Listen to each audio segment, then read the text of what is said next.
going on there, jerk faces? It's your boy Andy, and you're watching Nocturnal Transmissions, brought to you by the Circle of Jerks podcast. It's our weekly live stream where we talk about news, current events, esoteric ideas, as well as our movie review. With me, as ever, is the homeboy Rob. What's going on, everybody? Yeah, we got another great stream for you tonight. As I mentioned before, we have our movie review, and we'll be finishing off Fantasy Month with kind of a cult classic, Krull from 1983, starring Kenneth Marshall and a very young Liam Neeson. Oh yeah, but 2 movies in a row with a very young Liam Neeson. Mm-hmm. So it's Krull. I had never seen it before. Really interesting film. Kind of a mix between sci-fi and fantasy. Mm-hmm. Forward to talking about it. Indeed, yeah, it's one of those movies where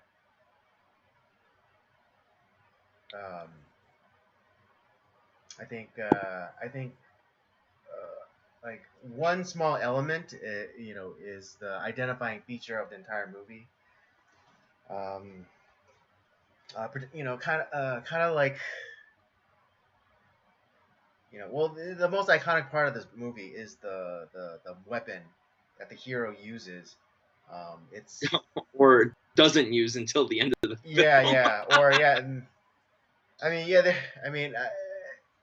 I'm not going to give away too much, but there are some issues.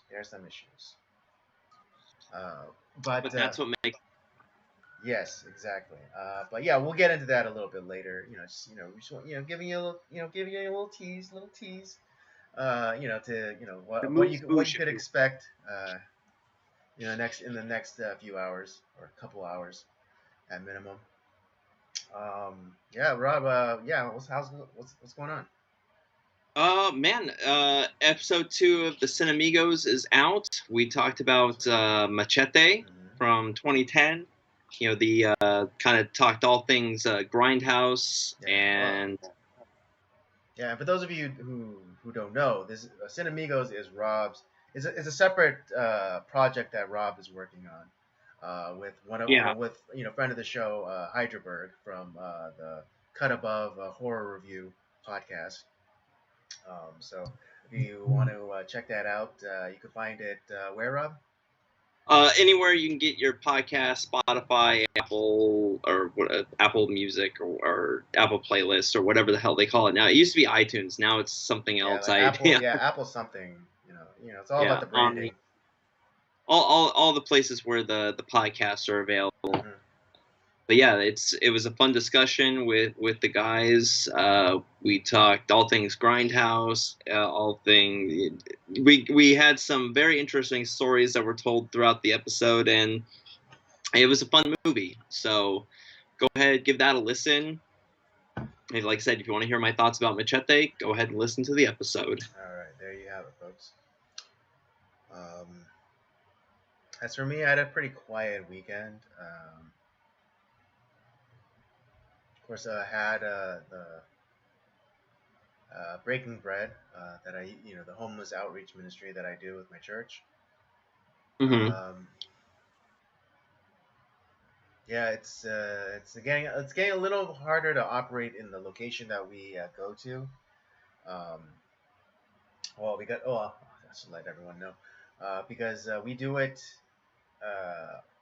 literally across the street from the Budweiser brewing plant here in the San Fernando Valley, and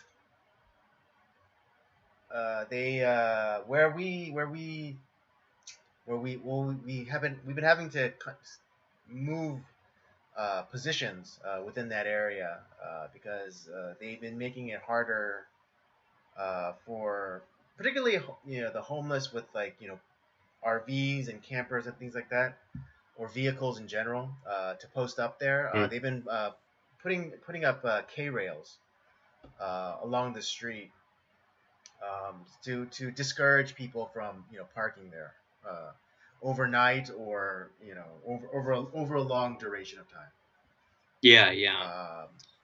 Because before we used to set up kind of like at the end of because the street where it's on it leads to a dead end, and so we would set up there, but kind of in the middle of where like the heaviest action was.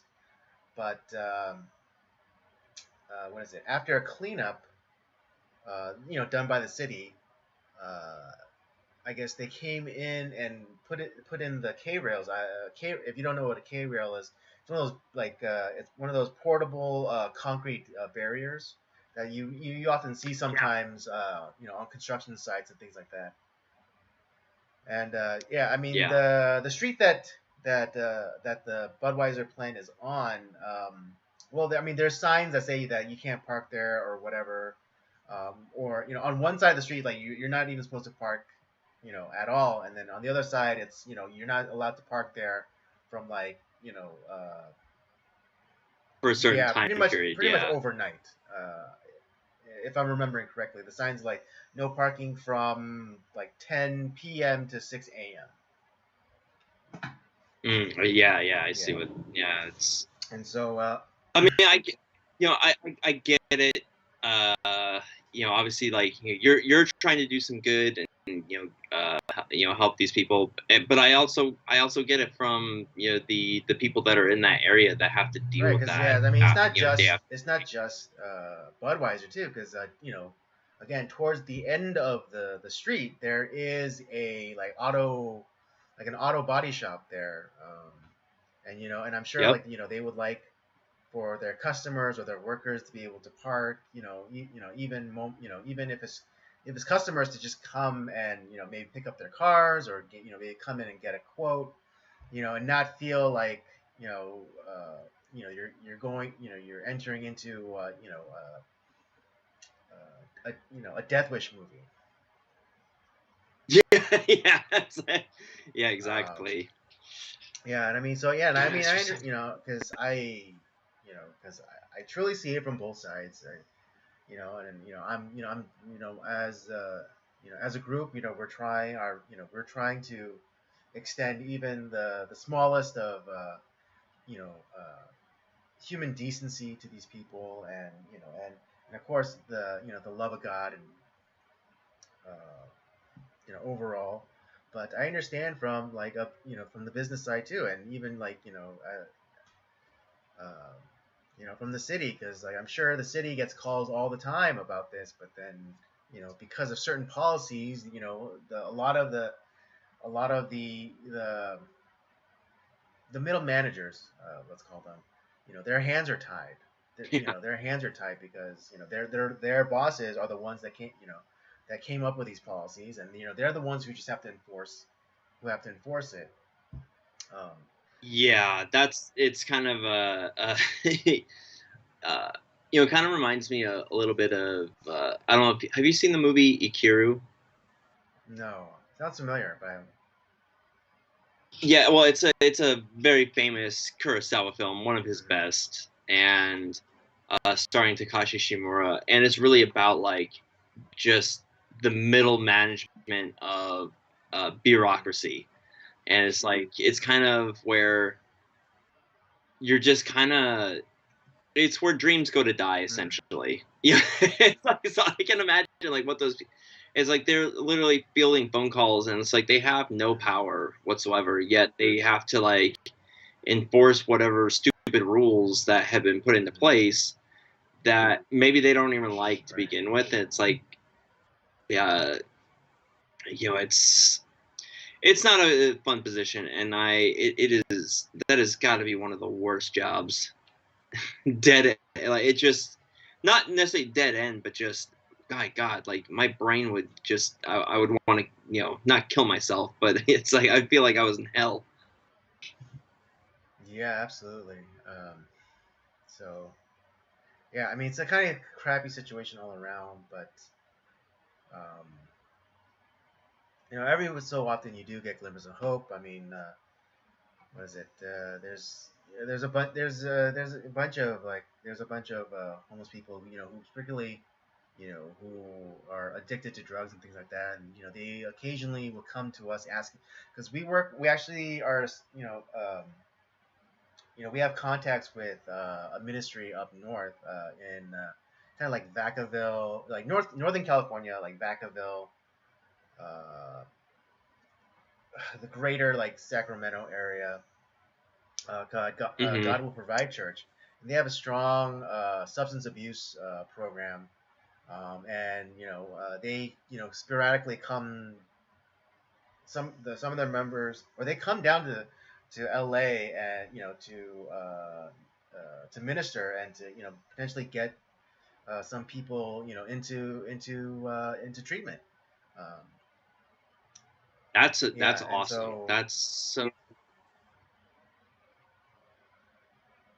I mean, that's really what it's gonna take. It's gonna because if we wait around for government to do something about it, well, let's be honest. We're in California. they're They're never never gonna gonna do do about it. anything about it. I mean, it would take some sort of God moving the mountains Hmm. to make that work. So we kind of have to take it on upon our if it's in especially if it's like this is what God is putting on our hearts. That is what it's going to take. It's going to take us putting together something forward to make this happen. Right, and yeah. And And yeah, I mean, there's this one guy who's like kind of like, he's always kind of asking questions about it, and it's like, oh, can you get me information about God Will Provide, and we're like, and maybe this is a bad, or bad form on our part, that we don't have more resource, like, for like, well, that's not true. Well, anyways, we give them the pamphlet or whatever, and like we don't see them again, and then like for like a couple of weeks, and then they come back, and they look like they're strung out, and coming down off of something, and, but like we ask, like, oh, did you did you get in contact with that ministry, and they're like, no, no, and like it's like there's it's like basically talking to a completely different person. um yeah, and yeah, so um And so, and it's let like me it's let me just really finish this thought real fast. But yeah, it's sometimes discouraging, but one of these days, they actually are gonna fall through, and maybe it's maybe one day, because we have actually done this. We've actually had the God Will Provide Church come out with us, and minister alongside us. And so, maybe next time they're down here, we could, maybe align the schedules for them to come out, and actually have like a face, because we could say, all the time that, oh yeah, there's this church, there's this church, there's this church, but until there's like a representative there, it's all just words. yeah the I because a lot of it's like kind of dueling natures with these guys too because they get to a point where it's like it's whether they're hungover or like coming down from like whatever kind of strung out whatever their vice is. And I think that there's something like their actual personality of who they are is fighting like for control, but like the that whatever kind of demonic presence that's there with like the drugs and the alcohol or whatever that or that is being it's like they're almost like fighting for like control. And I think that moment like when they're asking for help and like, hey, you've been talking about this, do you have any like information on that, that is like the truth self like help and reaching out. And then it's almost like that when that happens it's that big like no, you're not going to get help, and it kind of they get dragged back under into the hell that they've kind of put themselves in. And it's kind of sad to see, man, because it's uh people who it doesn't honestly it looks much more egregious like when they are out on the streets, but there's a lot of people even like there's people who have lots of money, and it's also kind of devastating to see like them go through this. I mean, God, look at look at what Britney Spears is going through. She looks like a crazy person. Oh I yeah, mean, she was always. I recently saw the video, and it's like yeah, and it's like what was it like the caption underneath is like I think we all owed Britney Spears' dad an apology. Yeah. And then there's some of us like I was like, yeah, maybe it wasn't a good idea to do that. Maybe there's a reason. Yeah. Mm-hmm. I mean, think about it. Like first of all, she's a woman in California who lost custody of her kids. That should Yeah, tell you exactly, something. exactly. Yeah, the liberal stronghold that is California, and a woman lost custody of her children. Yeah, that's crazy to think about. And the train wreck of a relationship that Oh my gosh, Kevin Federline is the more stable one. Jesus, I know that's crazy to think about too. I mean, for those of you too young to know, you know the whole the whole entire story of it. It's pretty wild. It's pretty wild. Yeah. All right. But anyways, I guess we could get into topics for discussion tonight. If you have nothing else, I mean, if there's nothing else you wanted to add, or No, I had nothing else. I'm kind of you're doing great work, Andy. But I know it's discouraging. But I'm praying for that ministry, and I'm praying for some breakthrough there. thank you. It's much appreciated. Really, it is. All right. Where should we start? You want to start? We'll start where you want to Okay.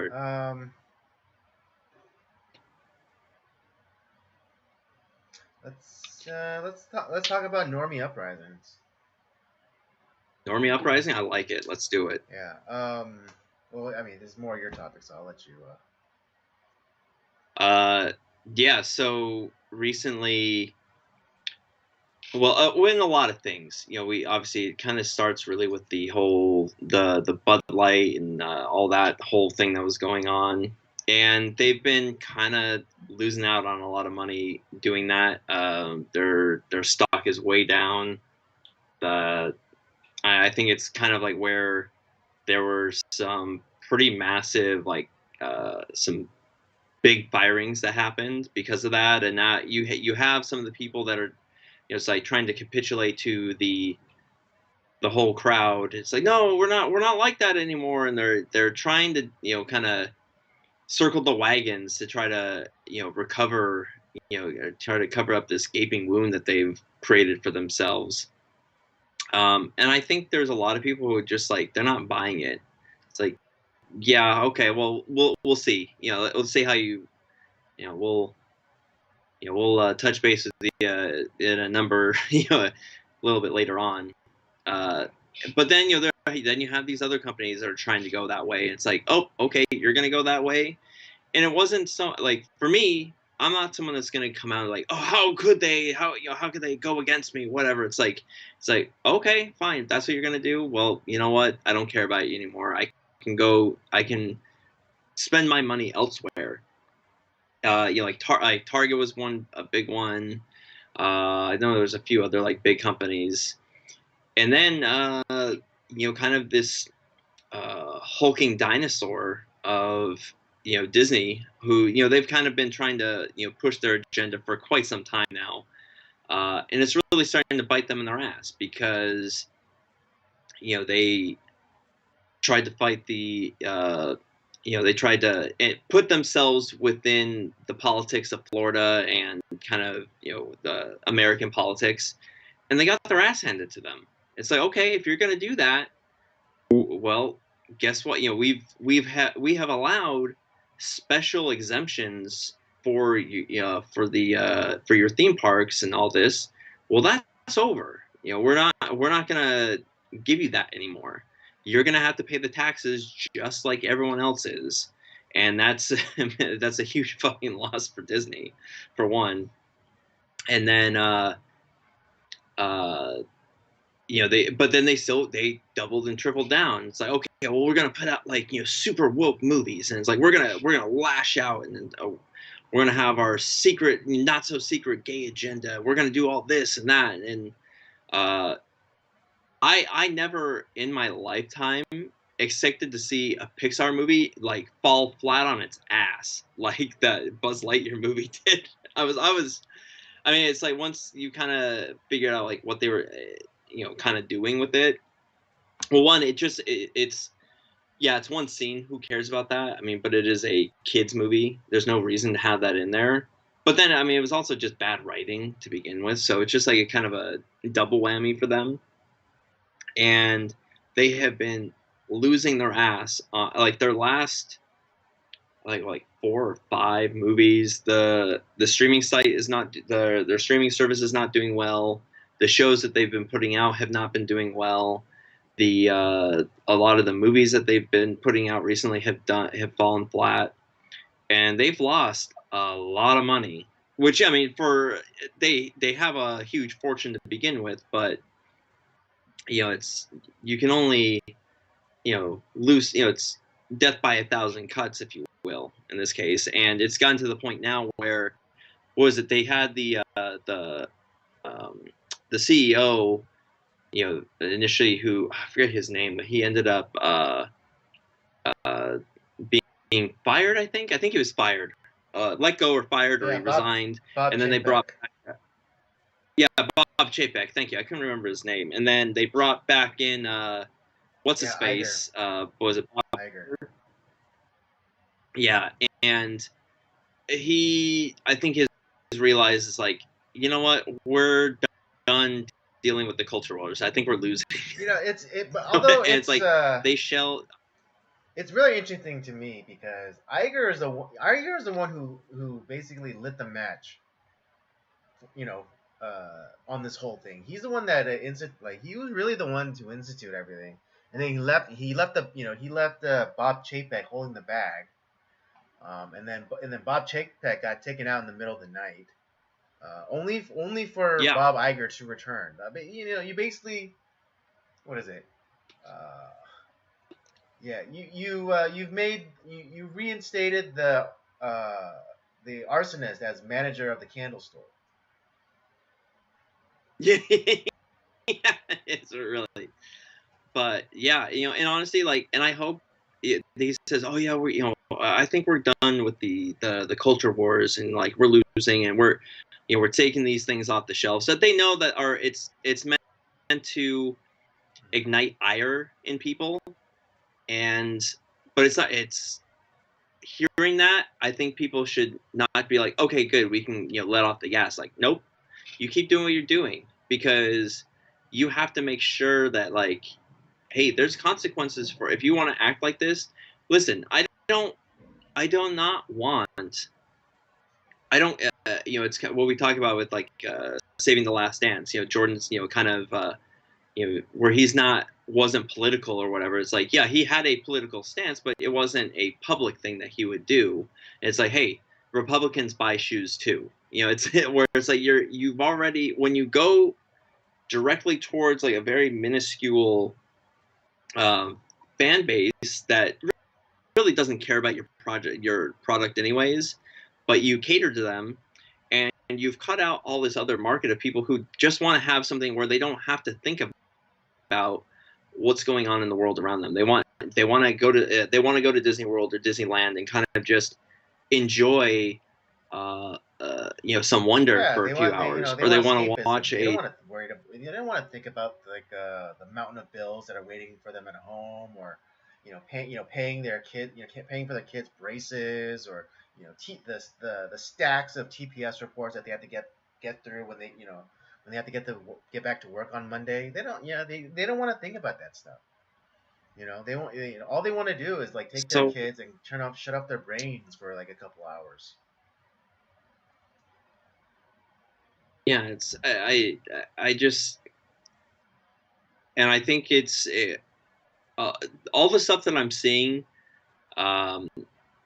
It's kind of encouraging that I think people are kind of taking a normal, not just like normies, but like just even people who would are leaning a little bit on the left side. Even they're like, yeah, this is a little too far. Yeah, Well, I think I'm I done. mean, if there was any rules in politics, it's leave the children alone.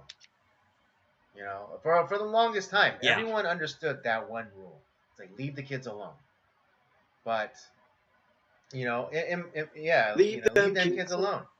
But for some reason, someone started whispering into, the execs at Disney, and they're like, oh yeah, you should totally go after the kids.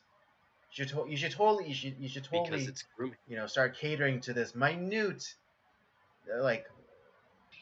like a millionth of the percent, of the population, you know, and you should totally leave money on the table. That's that's like the most asinine Yeah, thing well, I've ever heard. yeah, it's. I'm telling you, man, these people have a screw loose, but this is where like, and you don't. Here's the thing, you don't necessarily have to like you and I. We're not showing anger or ire. I mean, unless like it's something like really crazy. Yeah, but for the most, it's like I okay, mean, this company okay, doesn't. I'm sorry. They want. Continue. No, what I was saying is like okay, this company they want to spit on their fan base, or they want to have their actors give us a lecture about how even though they when the slightest criticism comes their way, that they want to call us like all incels and like Yeah, what yeah, it's the phobes. It's the Nazi phobes. whatever. Yeah, it's like okay, well guess what? I have no interest in your project. I will not watch it. I will not spend any money on it, and I'll take my money and my time elsewhere, and you have fun over there. Do whatever and have fun getting fired or whatever.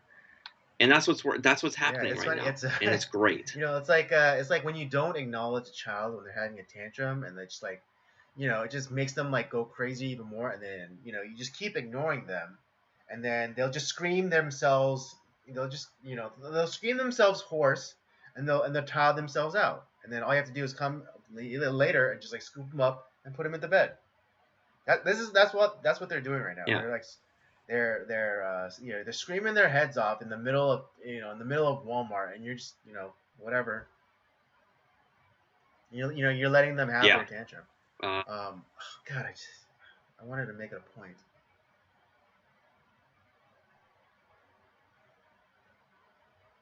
Um, God, what was it? You were talking about. no, I was talking about like how with us, it's kind of Oh, we don't have to show a whole bunch of yes, like yes, yes. ire and anger But and if it stuff isn't, like if like all this woke, like trans whatever ideology, that's being injected into media and things like that, and academia, um, uh, the worst indictment, of said policies or ideology is just what happened this week, or yeah. I mean, I know it's only Tuesday, but was it?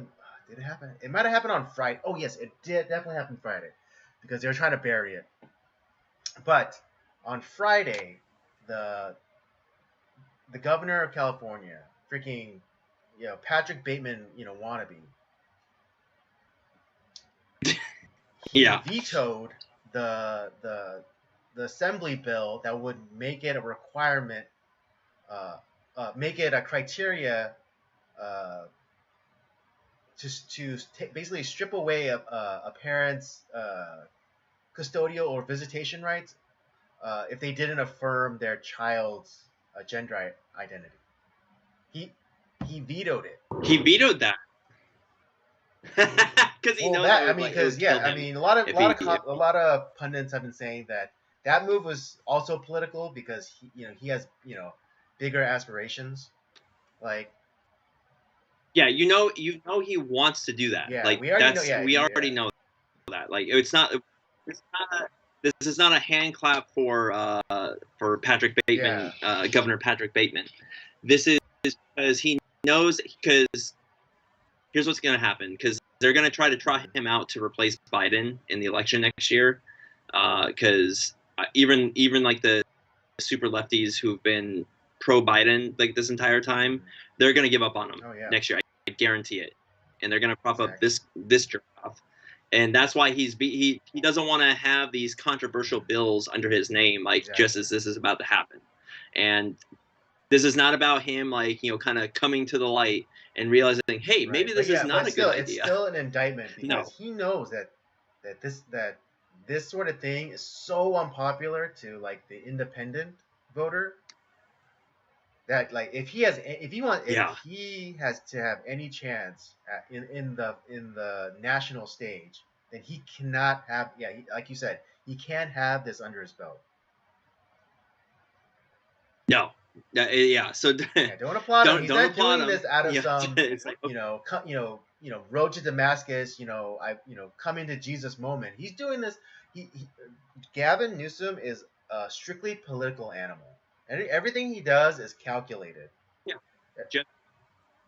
Just like the rest of his family. I mean, everything this man does is done at a calculus for political as a political move, not because of morals or it's because it's the right thing to do, but it's because like, will this affect me in the polls? Yeah, that's all that. Yeah, that's all he cares about. So I mean, I'm glad this thing. I'm glad it got vetoed, but I'm not so impressed of the likely motives that why it was vetoed. Yeah, and that's the other thing too is like, hey, you know what? Great, it got vetoed. It's dead for now. Yeah, it's gonna come back. It's gonna come back in like softer language. It's gonna come back, when the vast majority of people who have memories like goldfishes, they are gonna forget about it, and then they're gonna bring it back again. Like they're gonna rejigger it. They're gonna move some words around. Maybe add a comma or two, and come at it with softer language. Yeah. See, this is we've talked about this a number of times too. Like where, it reminds me of that Simpsons episode. It's like where there's the the Save Springfield / pervert bill. it's like I like attach a writer to that. It's like where you have this great thing that it's like, this is what the bill is supposed to help do, and like it's going to be a good law that's going to be put into place. But then they attach all this other bullshit to it that is, oh, you're voting against that? Oh, you're a monster. It's like, yeah, you know why? It's because you added all this other bullshit into it. If you get rid of that stuff, I'll definitely vote for it. It's this stupid game, and it's like, this is where we need to have simple single bills. It's like, hey, it's not doing 500 other things. It's doing this one thing. Then fine, you're gonna inundate, like, okay, we're gonna have 500 different bills that are gonna come up for to the governor's desk or the president's desk. So fucking be it. But you know what? They're gonna be easy to read. Oh, well, we had to sign it to figure out what's in it. Shut the fuck up. I hate these people so much. They're shrewd little shitheads. There's a prescription in the Bible for that. It's like, be as shrewd as vipers, but innocent as doves. So we have to be shrewd right back at them. I think. Yeah, I think. Yeah, and I think. Yeah, I think like this. I think it might be the only time where where in the Bible where it's basically fight fire with fire. Yeah, and we're kind of, that's kind of what's happening right now. Like we are winning to a degree. We are being shrewd and not partaking or not rewarding these people for doing what they're doing. We're taking our money elsewhere. We're taking our time elsewhere. And it's like I said, I'm not asking for like the exact opposite. It's like, oh, we need to have a super conservative, like whatever. It's like, no. I just make content that's like not like trying to teach kids to play with someone's asshole or toss salad or suck a cock, it's or whatever like Yeah, I crazy ass thing that mean, they like yeah, want. I mean, just isn't it hilarious that when in a public meeting, you have these parents or even concerned citizens who read the books that they want young children to have access to in a public meeting Or on the official and they reading. can't because it goes against the decency clause in you know for the meetings. The And it's irony, like the in those irony. instances, like, yeah, I know. It's like in those instances, I'd be like, okay, you're telling me to shut up and like not say this. Then why the hell is it on the reading list? Why don't you do something about that so that you don't have this inundated, all these angry parents coming to you and reading this thing that's hurting your virgin ears apparently. Oh, my freaking ears. Kind of funny, huh? Yeah. I don't want any damn vegetables. Yeah, I mean, what was it? Yeah, my favorite clip of like kind of parents, you know, terrorizing school board meetings. It's like this. It was this black pastor, and he was reading from one of those books talking about like sucking D and eating buttholes or whatever, and like the chairman or whatever said like it's like sir like like pounding his gavel, and then the pastor's like, oh, was it something I said? Yeah.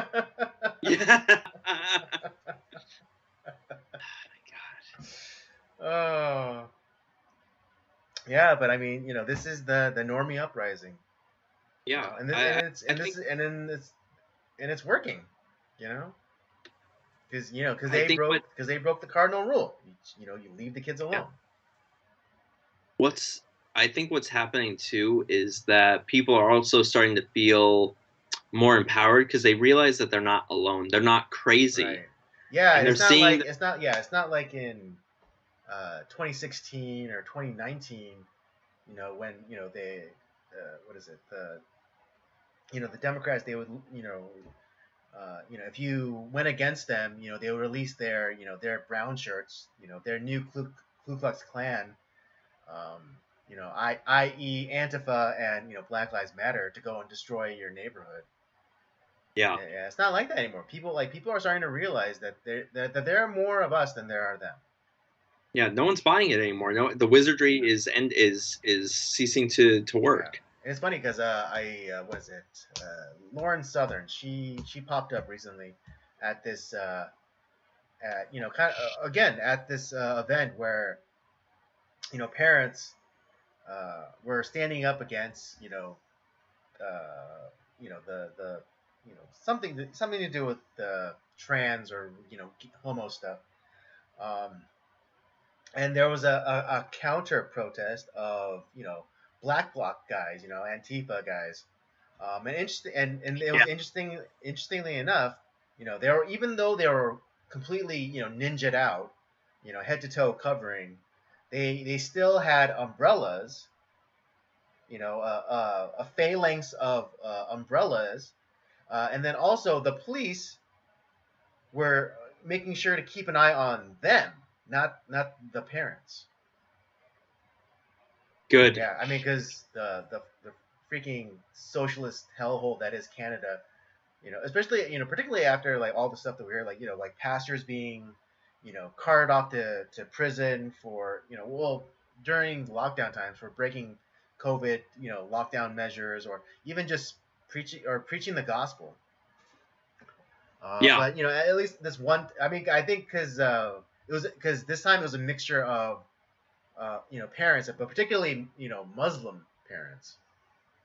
So so you can't have what is it? What's that head covering called that the women wear? The Yeah, hijab? you can't have a hijab-clad woman being carted off in handcuffs. You Nope. just can't. It's a bad look. It's a bad look. Yeah, it's like, oh, that's their precious Right. baby. It's like, oh I know, shit, but it's like fuck, they got homos Oscar. or Islam, homos or Islam. Why can't we have a gay Islamic guy? You're really helping us out here. Because that may be throwing off roofs. Yeah, it's like where you have Justin Trudeau, Prime Minister Ken Yeah. doll, who's just like he Oh is my shitting God, his pants. he is Prime Minister Kendall. Particularly because of all the outfits. Oh my God, so perfect. God, he is the fucking worst. Oh my God. Oh my God, he's. And they keep voting for this asshole. I It's know. When crazy. did he come in? He came in. Wait, did he come under Bush? He's Did he been come in under for a Bush or while did he now. come under Obama? I want to say Obama, but like his family has been Yeah, like he's been in in politics power forever. Yeah. for a long time. Yeah, his father was prime minister, right? Yeah. Prime Minister for a while. Yeah, got I that. mean, allegedly his father. Yeah, allegedly. Allegedly. Oh boy. Yeah, nobody likes that fucker. The but yeah, people are starting to like wake up, and we're getting some pushback. And honestly, something as simple as just like, you know what, fuck these people. I'm not spending my money there anymore. Sorry, kids. Disney no longer exists. They went out of business. We're not. It's like we're not dealing with Disney anymore. Yeah, I mean, and again, Good savior. I'm not saying that the alternative is any better, but Universal Studios, I think they're the masters of laying in the cut.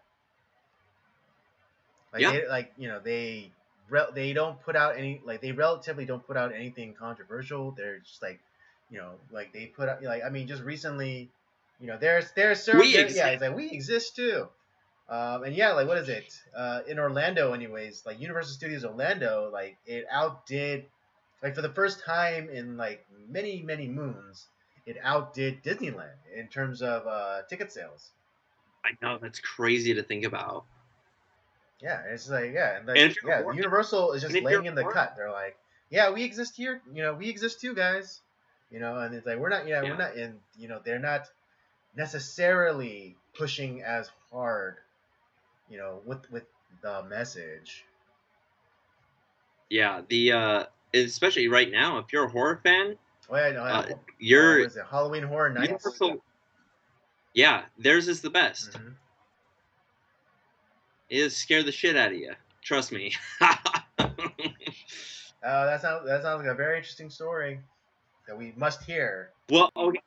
So yeah, so there was one time I went. Sorry, this is a little side tangent before we kind of finish Yeah. this topic, but I was at a Universal Horror Nights. God, this is like, God, it had been like at least 10 years ago. It was a long time ago. I went with like a bunch of my friends. Yeah, it was kind of a surprise, like for my birthday, and so we went. And we went through like one of the like the mazes, and I hate when shit pops out at me. That's kind of like why I don't watch. There's certain horror movies I don't watch because of the fucking jump scares that I really hate. And this guy popped out at me. I was like, oh shit, and I ended up like I kind of like stumbled backwards, but I accidentally like tripped over something, and I stumbled back into like what I thought was like the wall, but it turned out it was the door into like one of the other exhibits of the of the maze or whatever that they were guiding us through. And I think I scared the shit out of the guy that was trying to scare other people. He's like, "What the fuck?" So it was just, God. So, but if you're into that stuff, if you like getting scared, that's the place to go. Go to Universal Studios. Yeah, kind of a funny I story. thought you were like literally scared the shit out of you. No, I didn't. I didn't have brown underwear afterwards or anything like that. Sorry. Okay. Yeah. I thought you meant you got literally like scared the shit out of. But all right. No. I Figuratively had the shit scared out of me. But yeah, you know what? Keep it up, everybody. Your dollars are speaking very loudly. Your actions are speaking very loudly, and you can do it without having to take a machine gun to your crate of Bud Light or whatever. It's like, Yeah, I mean, well, I mean, I want to say because Bud Light has sponsored Kid Rock in the past. I want to say that like he had Budweiser gave him those cases. but the thing is though, there were other people Yeah, that they went followed out and suit. They bought followed. cases. Yeah, other people followed suit too. But like they just ended up Yeah, giving them Budweiser money. Kid Rock. Yeah, Kid Rock gets an excuse because he probably already had those cases at his Right. house. You're right. So, all right. But uh, yeah, keep it up, guys. Keep up the pressure. It's kind of like what I've said, like that particularly those on the right and like specifically Republicans. Like once particularly Republicans, they hate victory, and so once they get like once they get their boots on the necks of their enemies, they lack the resolve to keep it there, and so they let up. But all right, got enough. I know, it's like, yeah, you learned your lesson, young man. Now don't do it again, you scamp. Yeah. But Jesus. yeah, guys, don't let the foot off the necks of your enemies. All No, right. sir. All right. All Yeah. right. Okay. There's nothing else to that Yeah, topic. no, I got. I guess we'll get into next topic, which is kind of a continuation from last week. Um, I shared that video of the critique of that pastor I've been following for a year, and we're gonna continue on like a different part of the critique, which I think it's safe to say that both Robert and I feel um, both Robert and I don't agree with entirely. Yeah. So we're gonna get into that. Well, the particular point, position uh, mentioned was about how the body, the community of God, should essentially speak into the into the lives or into the relationship between husband and wife. I mean, because the particular critique was that what is it? A person, I guess in this case, the wife or the woman should not be held back from maturing within the faith. At the what's that? For the sake of their husband's ego, which is a Right. fine position to have, and one that I would agree with. That I mean, no one, I mean, and in particular this case, the wife or the woman should not be held back from maturing in their faith. But it's the second part that I would take issue with, and that's the idea that the collective body of Christ should then speak into uh, I guess the marriage of the man and the woman. Yeah, that that seems like a little crazy to me. No, I'm now obviously as a church body, we should be to a degree. We do, the whole idea of iron sharpening iron, and we're there to kind of, we don't exist in a vacuum. We do exist as a community. But at the same time, if the whole idea of, in Ephesians, it talks about the order of the household, if you will. Now, I think a lot of people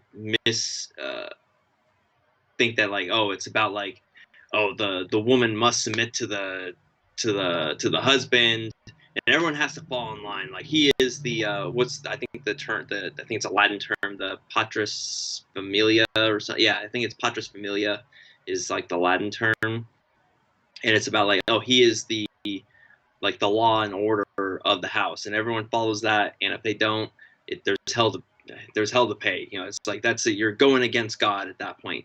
That is not what that is talking about. However, the the family unit is kind of in its own way a a symbol of like how Christ and the church operate, like and so in a lot of ways, it let's say someone, if you're not allowing someone into your business, like as far as like your home, and like they're kind of being that busybody, and they're telling you what you need to do and like how to run your family, they're really encroaching upon like what God is maybe trying to do with your family. That's like, and we have people don't realize, hey, like there's things that you need to that God is doing for your family that are going to be completely different than what someone else is doing for theirs. There's different places that God is taking them, albeit like, and God is working that together in his own way. And so unless like someone is asking, hey, like you've been a parent for your children are much older than mine. How did you deal with like this particular situation? Or, I'm trying to figure out how we can set up kind of a family Bible study. How did you do that with your kids and your family? Or, those are the things that we can help to shape each other. But you don't just intrude into someone else's home and into their business thinking that like, you that you have that right or authority. You don't. Indeed. Yeah. And if there's anyone like honestly like at your church or whatever that tries to do that, yeah, don't that's a that's a huge no-no for me. Agreed. Right, because I mean, when, particularly if you get married in within the church, or or as a professing Christian, and you take those vows, you're making a covenant between you know your your husband, your husband or wife, and to God. Um, and there's no additional vow or covenant that's uh, there's no part in the wedding ceremony where then it then turns to the church and says, like, oh, you are now, becoming, you know there's no part where there's like audience participation, where they go like, oh yeah, we're now part of like that covenant. Their only participation is to be a witness to the covenant that is happening Right, there at you that go. moment. That's it. That's it. And it's like, and it's a way to like, and it's because you are making a covenant that is supposed to be to last, your Right. It's lifetime. about accountability. And yeah, that's fine, but that's where it ends. That's it. Like, if there's something like where there's some sort of, like I said, it's a very fine line. But yeah, if you're, and I think this is like where I've had problems with some of the churches I've been to in the past, is they cross that barrier. Like there's a lot of times where people cross that barrier way too often, where it's like, listen, like I don't need you in my business all the time. Yeah, I wasn't at church because this like past Sunday, like, well, I had either maybe I was sick, or I'm sorry, I got stuck at work. Stuff happens. It doesn't mean that I stopped being a Christian all of a sudden, and then like I was shooting up heroin or fucking hookers. Right. Jesus Christ, I didn't all of a sudden stop being holy because I was not unable to be at church one Sunday, or because, or I missed some event or whatever. It's like there's a lot of life that happens, and God is moving me in a certain direction. that doesn't mean that like I stopped all this just because I didn't follow in the same vein. And it doesn't mean I like broke apart from the church family or broke away from this church. And it's just that's I think a lot of people have issue with that. It's like, if I didn't ask you for some assistance or your advice, um, there's really no reason why you need to be like in in my business. Right. And I mean, and a lot of times, and then a lot of times, you'll have the argument made. It's like, oh, what you're saying, so they're straw manning, of course, but they basically say, oh, so if a man beats his wife, then it's like, no, that's not what we're talking about here. All right, because Yeah, everyone and agrees it's that like a man beating his wife, or even if a wife who beats on her husband is wrong. So that's not the conversation we're having here today. that's no. This is Yeah. not what we're talking about here at all. This is a more of a that. Then of course I would hope that Right. somebody would get Exactly. involved, because it's like it, or at least like where they would have like, hey, I'm not personally like, I don't know what's going on, but like something seems a little weird. Maybe I should let the Right. authorities know, Right. or whatever, and like kind of let them handle that. Yeah, and That and even that's if there was an abuse. I'm sorry. What was that last bit? Oh, I was saying like because what we're talking about here is more of a Right. Exactly. Yeah. spiritual matter, like more not nothing to the physical or emotional, Right. verbal Yeah. abuse, stuff like I know. that. That's Yeah. what But I'm yeah. talking about. I bring this up because a lot of people could probably take what we're saying and completely distort it to be like, oh, so you're saying if a man beats his wife, then the church has no place in like trying to stop that or prevent it or blah blah blah. It's like no, of course not, you moron. That's not. Of course, violence should never be condoned in going either direction. But that's not the conversation we're having. No. But I look at it in a lot of ways where Jesus would go to places of, he would surround himself with people who had bad reputations, had committed a lot of wrongdoings. Um, he would go to places where, ooh, that's a dirty place. Why would you go there? And he was ridiculed by the religious experts of his day. Kind of the same thing that I think, honestly, it's the same thing that does happen in the church today. I mean, it's all cyclical. Like, there's a lot of Pharisaic type of characters at church, and it's like, oh well, so and so was doing this with like these type of people. It's like, well, guess what he was doing? Like, yeah, just it wasn't like he was trying to do something illegal or like wrong. There's a lot of times where hey, I was out there to like preach the gospel. This is where God took me, and I was meeting people where they were at because they were hungry for the gospel. And guess what? People like you aren't doing that. So where were you? Right. I mean, another good example would probably be like the last 3 years. People, um, you know, what is it? In 2020, when the mask went on, the mask came off, and a lot of people showed their true colors, particularly in the Yes, sir. church. Um, you know, um, and so like Yeah. people like you who you may have known for many years, all of a sudden like they showed their true colors. They showed that if you know like their pharisaic nature, and they started making non-salvific issues salvific issues. Yeah. And it's like, yeah, okay, so now we're perverting the gospel. Awesome. Like, yeah, thank you. I'm I actually know so exactly. glad that you Yeah, showed like this, in a because weird way, they did you a favor by revealing themselves.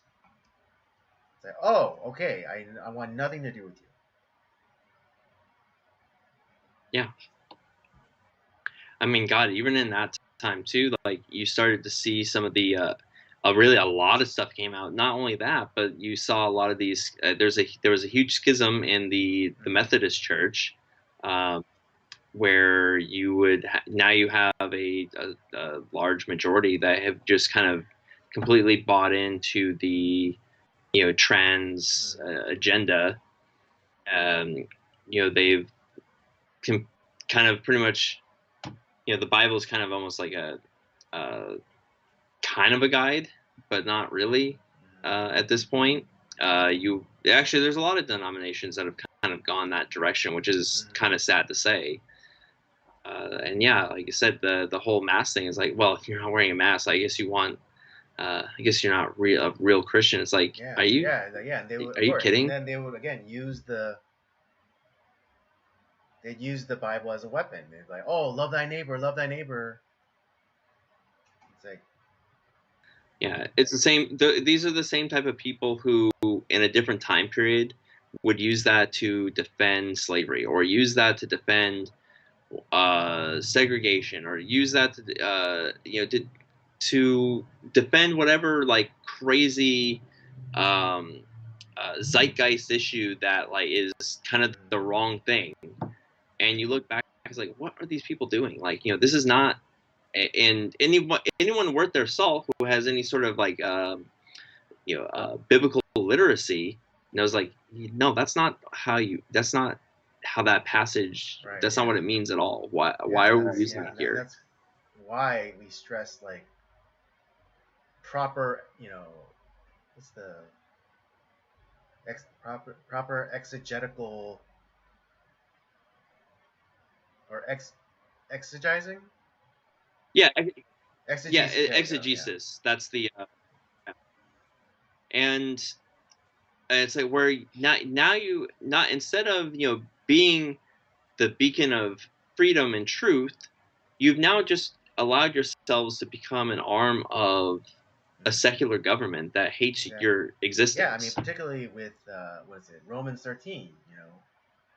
People will be always like, "Oh, Romans 13, we're called to submit or whatever," and it's like,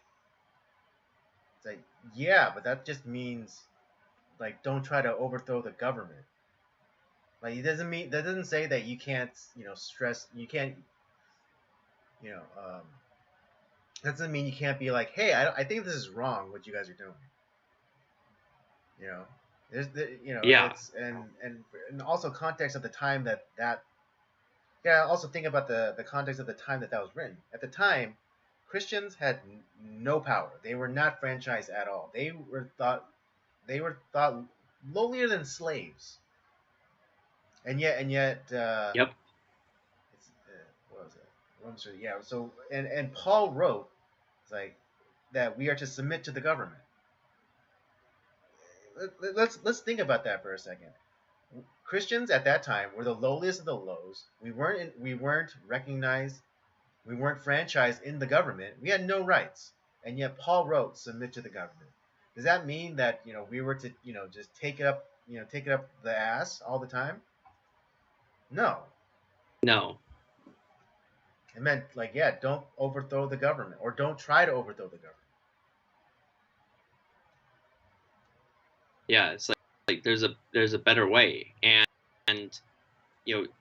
if you're following the way of Christ, you're following His law, and there's gonna come, and most of the time, they're gonna be kind of you're gonna be okay, but there's gonna come there's times where you're following God's law, you're following God's way. Well, when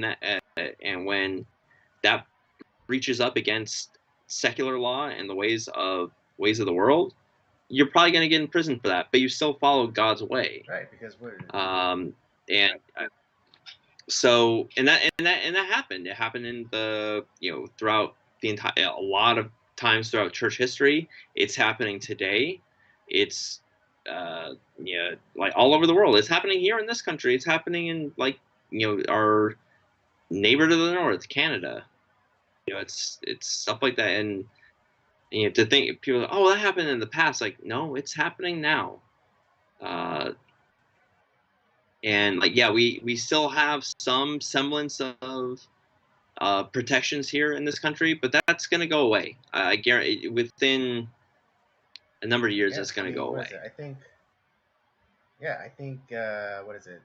The gospel or the Bible is considered hate speech in Canada because it Yeah. speaks disparagingly of the homosexual lifestyle. Yep. Are you people that naive to think that that can never happen here? I mean, God, I mean, for God's sakes, we're like they're literally having sodomy parades in every major city, out in Jesus. Yeah, I know public. it's crazy. All right, it's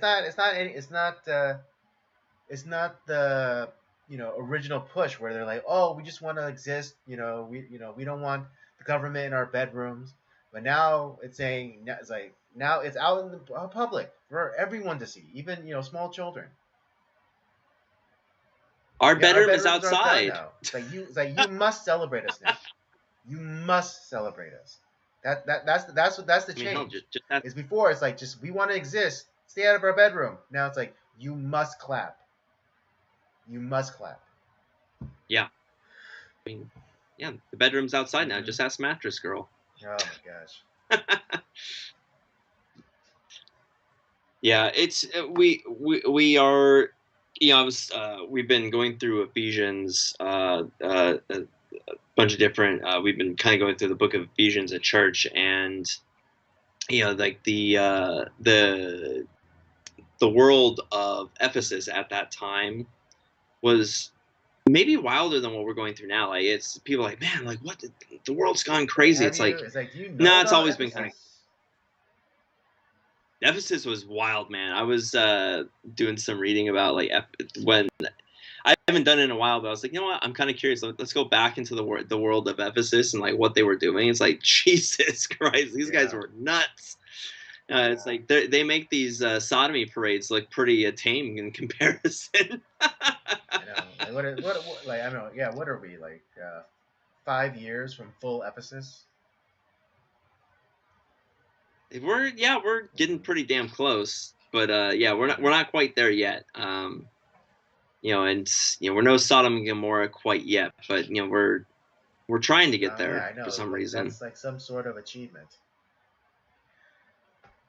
Yeah. People are just. How debauched can I get before God I know. It's destroys the like we're just world? Let me see. we're Let constantly me. edging towards that line. Like getting as Yeah. close to that line as possible. And then at a certain point, people are just gonna be like, screw it, and just they're gonna cross that line. And that and I hope Yeah. that's when Jesus shows up. Yeah. But yeah, it's but yeah, the idea that the entire Christian body has a say in what happens in a Christian household, a fellow Christian's household, I think is incorrect thinking. Yeah, and it's It's dangerous. that is because yeah, it's dangerous, and to me, it's not out of love either. It's because you wanna shape everyone in your idea. It's like we're that's not what is supposed to happen. Our homes, our families are supposed to be shaped in the way that God wants them to be, not in like what you think that God wants them to be. And I think people get that confused. They think that, oh, I'm the holy one and I know what's best for your family. And so if you're not doing this, you're not a real Christian. It's like who gives you the right to say that? Who are you? Exactly. And I mean, again, people will take the the passage in Acts out of context, where the early when the early church it's like, oh, when they had everything in common. It's like, but that's not what that it doesn't mean like they believed all the same thing. Here's what was happening like at that time in the book of Acts is that um and I'll compare it to how what we would do for this like today, right? So what was happening is that the gospel message has been preached. Yeah, The yeah, Holy Spirit has come yeah. upon the Pentecost apostles, has happened. and yeah, Pentecost has happened. Uh, People are hearing the gospel, being uh, they're coming to the gospel, they're accepting it, they're filled with the Spirit, and what God is doing in them is like, hey, to do this, to continue preaching this message as we move forward throughout Israel and throughout, Judea, Samaria, and the world, that takes a lot of resources. And so what people were doing is like, hey, I have, this house, I have, such and such. Let me sell this thing off that I have that I can get some extra money for, and we can send that off to make sure that other people hear the gospel message and they come to know Jesus. That's what was going on. And that's what it was about. It wasn't that we have everything in common, but it was saying that, like, I'm going to share my resources so that this people have access to this message. Right. And and because if you keep reading, it then goes on to describing material things like clothes, food, that sort of thing. And so what they meant, what was meant by they had everything in common is that they had what was necessary for basically daily living, like food, clothes, shelter, that sort of thing. And we throw in that like little story of Ananias and Sapphira as well, just to show like, don't mess the Holy Spirit kind of thing. It's like where, it's like, it seems like a little extreme, but though we'll get into that another time. But yeah, it's that's the idea behind that. And like today, like a way that I see that is like, this is also where offering comes in, and maybe like when you're at a church conference and it's a group of Christians who are going around and they're preaching the gospel to people and they're inviting new people to, because I've been at a few conferences like within like the last month or so, and man, just seeing a lot of people that are hearing the gospel for the first time and they're accepting it, and what it's like 50 to 100 people that are being saved on like one night.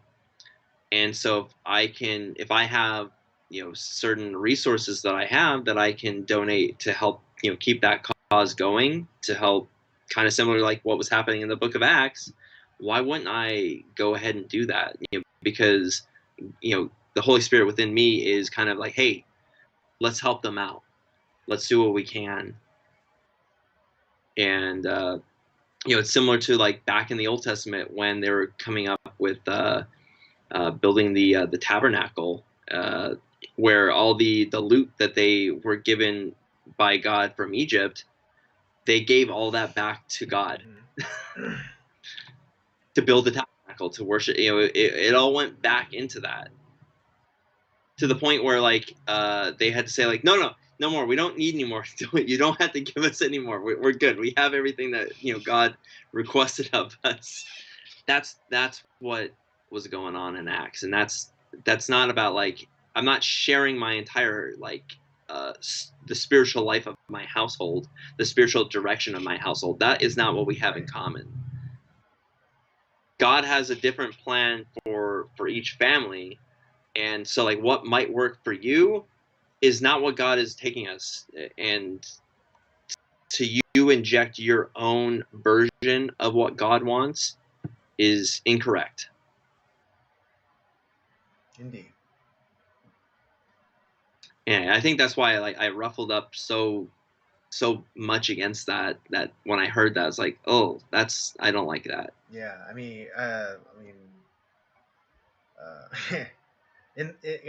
glad that that we saw eye to eye on that issue. I mean, particularly because even though we didn't see quite eye to eye with the first half, but that part about how like all the body should speak into the family, and if the and it really just it really just struck the ear the wrong way, as it were.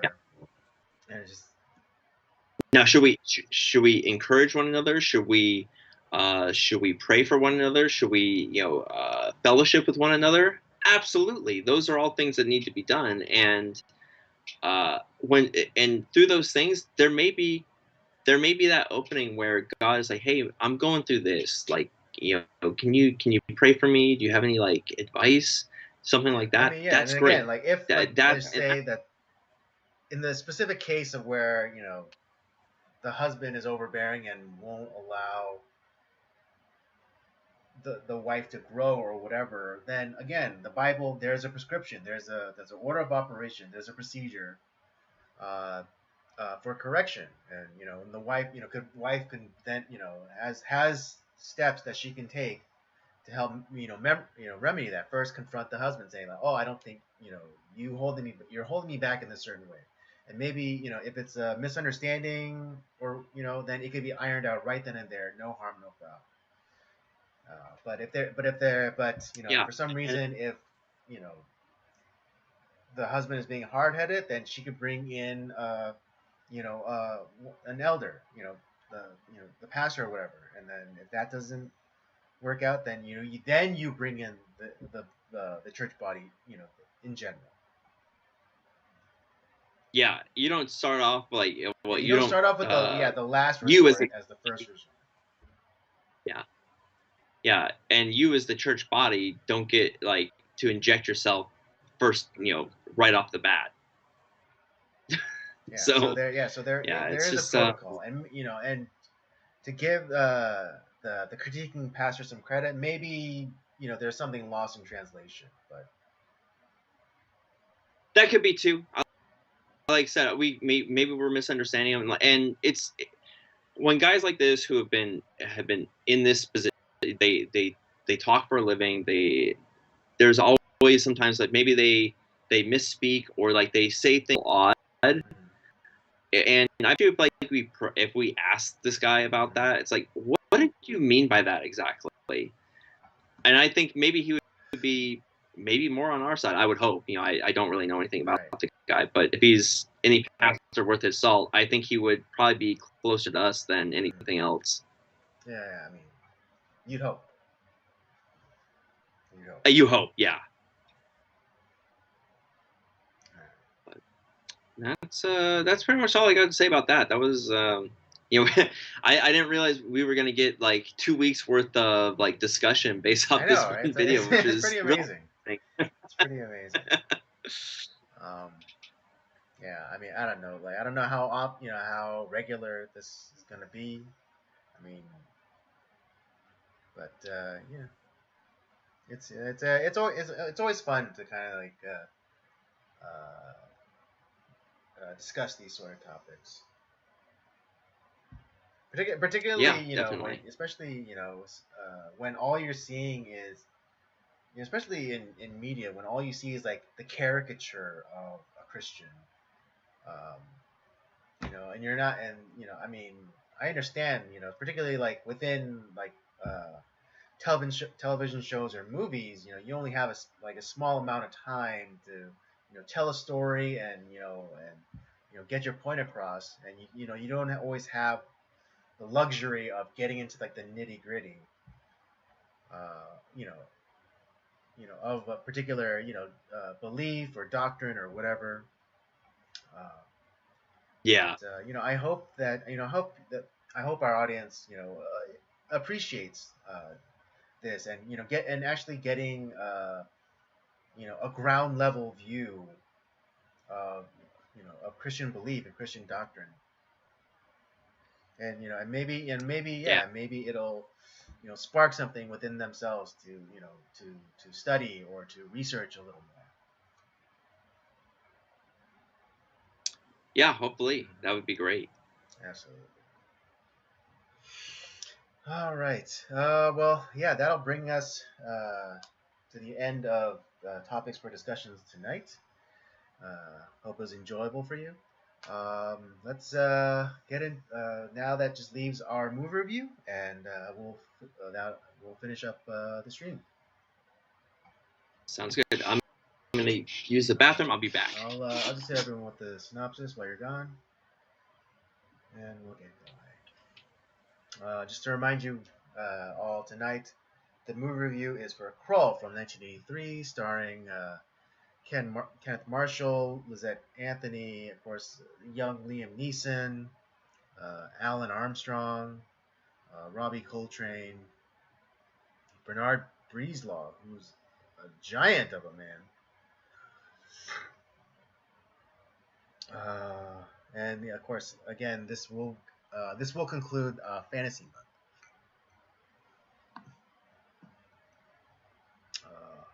On the planet of Krull, an evil creature called the Beast decimates the world's army and kidnaps the lovely princess Lisa, who is destined to become queen. Her brave beau, Prince Colwyn, leads a motley band of warriors, including Ergo and Keegan, to rescue his beloved. However, before he can face the Beast, Colwyn must locate a mystical weapon known as the Glaive, which he can use to slay the hideous villain.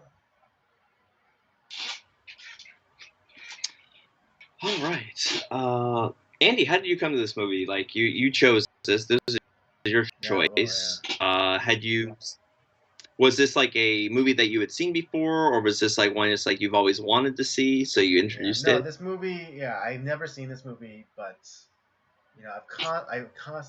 throughout the years, I've constantly heard of this movie, um, and it had an impact on kind of the genre culture. Um, Yes, yes, it did. I know a lot of people may not never even heard of this movie, but again, if you're like a mega nerd, then you know about this movie. There was something that like within this like era where there's these very interesting. Well, I think Krull was an original story. It wasn't like I don't think it was created from like a book or something like that. Right. So there's no, But there's no. I could be wrong on that, but I from what I could see, I didn't see anything like that. It was like based off of another property. I think it was an original story. But you have things like the Flash Gordon movie came out around this time. You had He-Man come out around this time. Conan the Barbarian came out around this time. Obviously, we had the Return of the Jedi came out around this time, and Or Star so Wars, or obviously, Star Wars in general. yeah. So Star Wars kind of created like the idea of like the sci-fi fantasy movie, and everyone kind of wanted to have their own version of that. So Columbia Pictures, it's like, hey, we want to have our Star Wars. And actually, they were trying to get this done before Return of the Jedi came out. They failed. Obviously, they spent so much money on this movie. I think it was close to it was like $35 million, which in today's dollars would be close to like $100 million, which is crazy to think about. They kind of like they initially were gonna have it like a little bit more of like kind of a Nick Excalibur type of film, but then they're like, yeah, we need to have a sci-fi element to that. So it's kind of like Excalibur meets like Return of the Jedi somewhat, in the way that this is kind of put together, and yeah, it is a fun movie. I really liked it a lot, but man, there's a few things that there's some weird things that happen here. Like, man, if they just tweaked it here and there and kind of did a few other things a little differently, I think it would have been like kind of a great classic. Instead, it was a huge flop. I think part of that had to do with Return of the Jedi coming out a couple days before it. And so no one's going in to see Krull. Sorry. Yeah. Like they're gonna go, oh yeah, man, Return of the Jedi was awesome. Let's go back and watch that again. It's like so it's kind of like they kind of screwed themselves a little bit.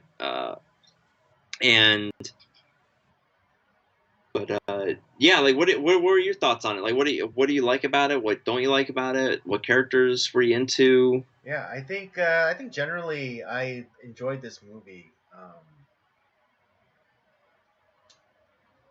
Yeah, this is the 40th anniversary of Krull. Oh, is it?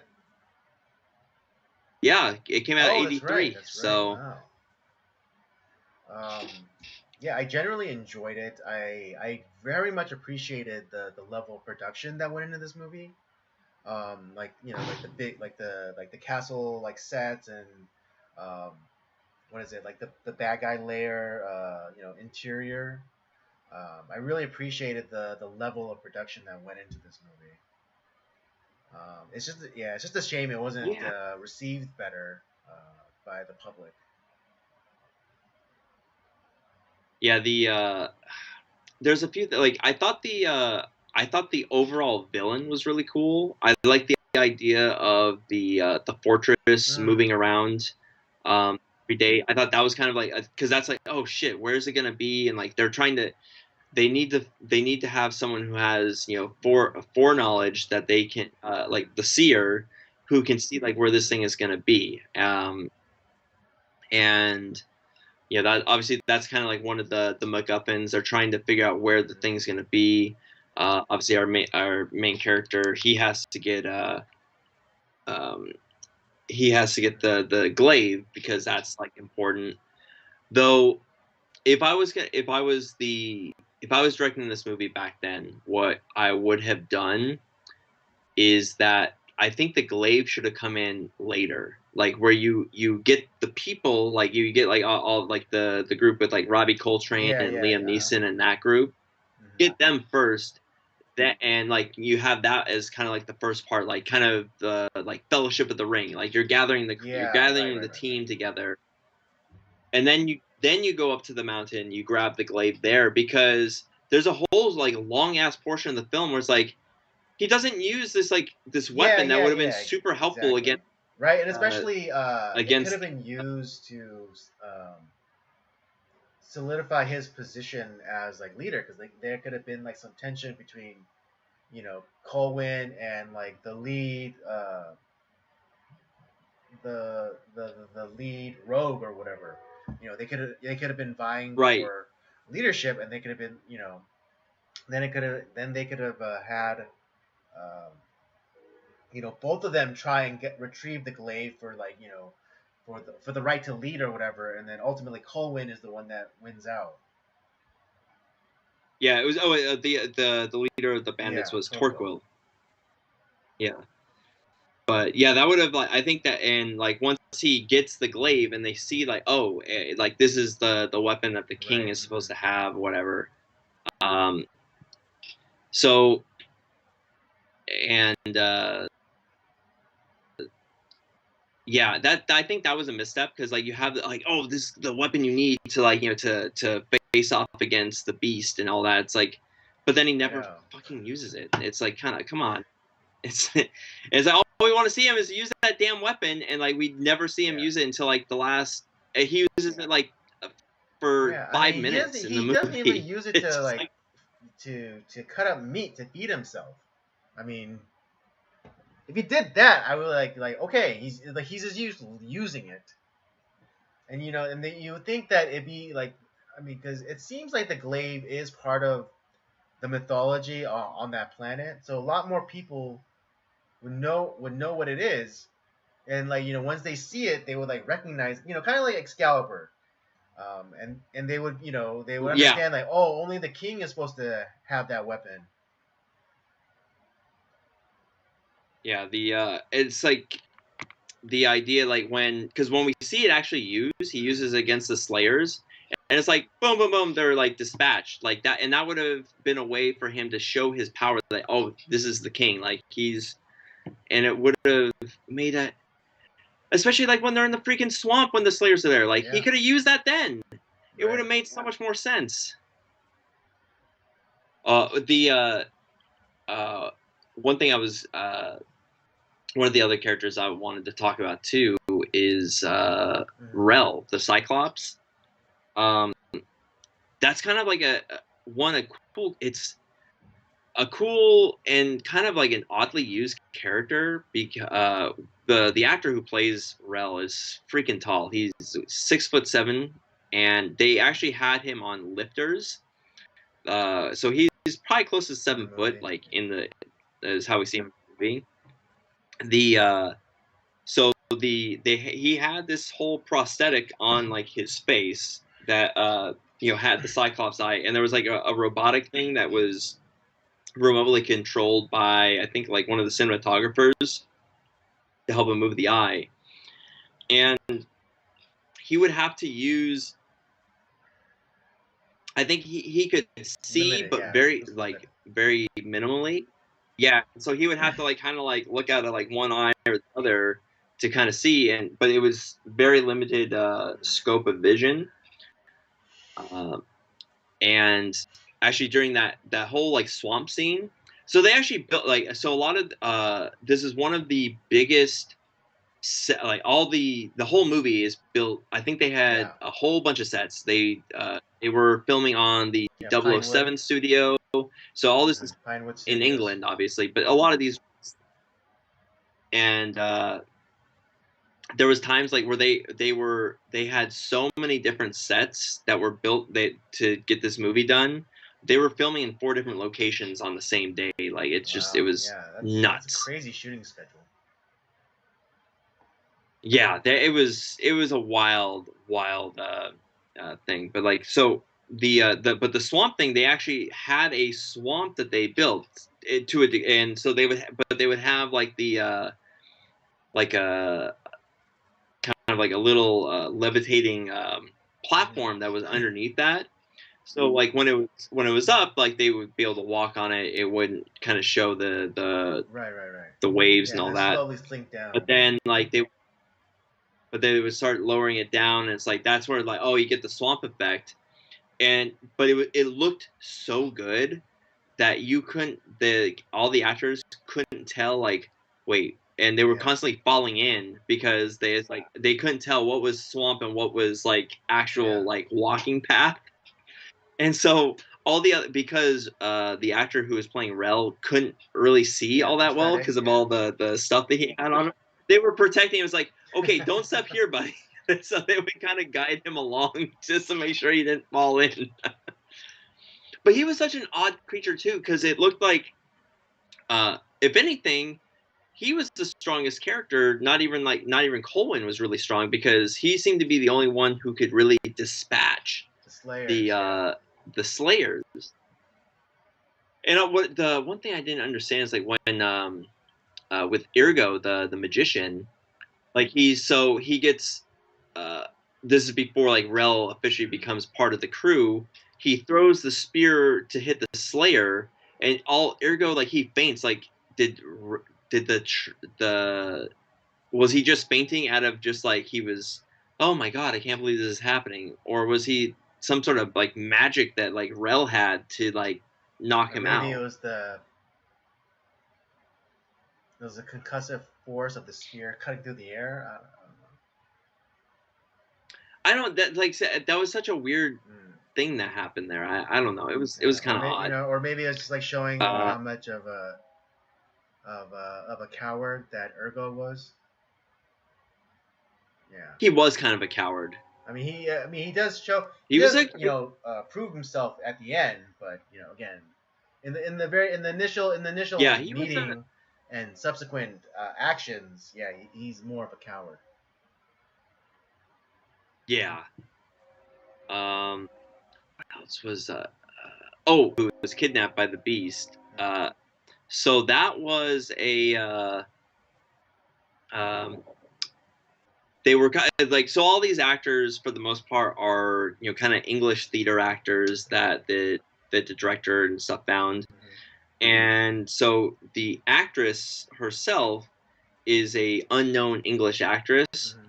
but the studio was worried that for it being released in America that no one's gonna want to hear. They would rather have like an unknown American actress as opposed to an unknown English actress. Mm-hmm. So they dubbed over her in all her lines. Oh no. Yeah, just Oh, like who's that actress? Um, oh, that would be. Are you talking about Claudia Cardinale from Once Upon a Time in the West? no, no, no, no. No, much more famous from the early golden era of Hollywood. Oh, you're talking about Gilda with Yes. the she was singing Yeah, her like singing. yeah. Yeah, her They singing wanted got to dubbed. sing. Yeah. Rita Hayworth wanted to take singing lessons so she could do the singing Right. bits. She could sing those songs, and the studio was like, "Nah, it's too expensive. We'll just get someone else to sing it, and we'll dub over you." It was like, damn, like yeah, it's kind of. I would be so yes, that actress will forever be the princess in this movie, Mm-hmm. but no one will know what her voice sounds Yeah, like, actually sounds like, yeah. which is sad. And it's like, and that kind of pained me with like Gilda, because I was like, I mean, I love those scenes of like her doing the songs, because her acting is great. It's like, man, I really would have loved to have heard Rita Hayworth's voice. Mm-hmm. Because it was like, from what I've heard, is like, yeah, her voice was actually really good. It just needed a little bit of professional tweaking, Yeah. and but they weren't willing to cough up the money for that. It's kind of stupid. I mean, in hindsight, maybe like not a great idea, but hey, this is definitely not a good idea. Yeah. Just because I would have been honestly, I would have been super insulted. But hey, you know what? You're an unknown actress, and hey, they're offering me this part. Well, at least people will see me. Right. Yeah. But they're in for a shock. Like, it's like, wait a second, you don't sound like that. Right. Because if you don't know any better, like, yeah, you're gonna think like you're getting this actress, and it's like you're gonna end up having to hire the lady who did her voice and then her. Yeah. Precisely. um, what did you think of the like the bad guys, like the Slayers and the Beasts and kind of that whole thing? I really I like their design. Yeah, the design was Yeah, pretty design. cool. I kind of liked that they had like the laser weapons. Yeah, although it was really weird that they were only able to shoot one laser bolt, and then they would resort to like melee style fighting. But yeah, Maybe they're like the laser muskets, yeah, right. I know. like, or what was it in Futurama? They had like the Jack in the Box guns that they would constantly have to Oh, like yeah, twirl yeah, like the crank. twin Yeah, tower. work the crank. Yeah, no, I really dug the design of the Slayers, and uh, yeah, again, the production value of this movie is phenomenal. Yeah, there are some. Yeah, overall, I did enjoy it. The production values were great. Yeah, it's just a little bit of tweaking of the script. I think would have gone a long way. I mean, particularly Yeah, with like this, like the whole like prophecy thing, because if you read it, it just says a child will be born with the name of the woman. And if this is like supposed to be like if this is supposed to be a like because we find out that uh, one of the guys in the group, he's actually the mythical warrior of legend who was you know who's betrothed or who's married to like the first uh Lisa or Liza, yeah. um who like That was in who here, right? what Wasn't that in here? who The old man, like his name is Inyar. He's oh the one yeah that yeah yeah like yeah that's who that was, right? That's who they're talking about, yeah right? in and he's betrayed by his love, Lisa. But then Who becomes the widow of the web. yeah, um, but Dude, I was getting Lord of the Rings vibes from yeah, that yeah, whole scene. exact, yeah, me too. But the prophecy is kind of weak because it's like a girl will be born with the same name, and like she's destined to be queen. But it's just like if that story is part of that planet's mythology or that culture's mythology, then wouldn't many girls be named that? Yeah, see, yeah. There's not a whole It's lot like yeah, explained it's there. like so yeah, it'd be like in our culture, Christianity being predominant and girls being named Mary. Right? Yeah, because like based off like just like what we're seeing in the movie, how like because it's not really spelled out exactly how the prophecy works Hmm. and all that. Like it's very weak. Yeah. The but what we're supposed to assume is that like this Colwyn and the princess getting together, that is she is uh you know the one that this prophecy revolves Hmm. around, and like they're the child that is comes forth from that union Hmm. is going to be like the child of prophecy, and like there actually was supposed to be a sequel to this, Yeah. you know, concerning the prophecy and whatnot. And but that's also like why these aliens come onto Krull. Like, does this prophecy like kind of, is this like a universal thing, and like they're from another planet, and like but this prophecy kind of whole is kind of like overarching the entire universe, and they're trying to be a part of that because the Beast is wanting to have a union with the princess. So clearly she is the one that this prophecy revolves around. How does the Beast and like the Slayers know about this whole thing? That's the thing. It's not spelled out. It doesn't make sense. Right.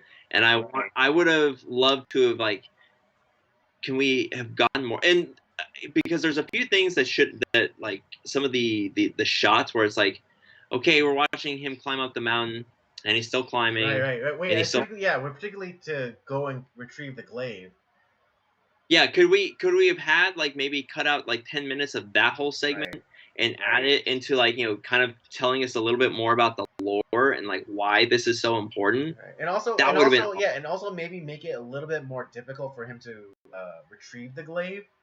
Because once he gets there, all he does is like he basically just sticks he sees the outline of the glaive in lava, Oh, there it is. Oh, there it is, and like he just sticks his hand in and beep, I got it.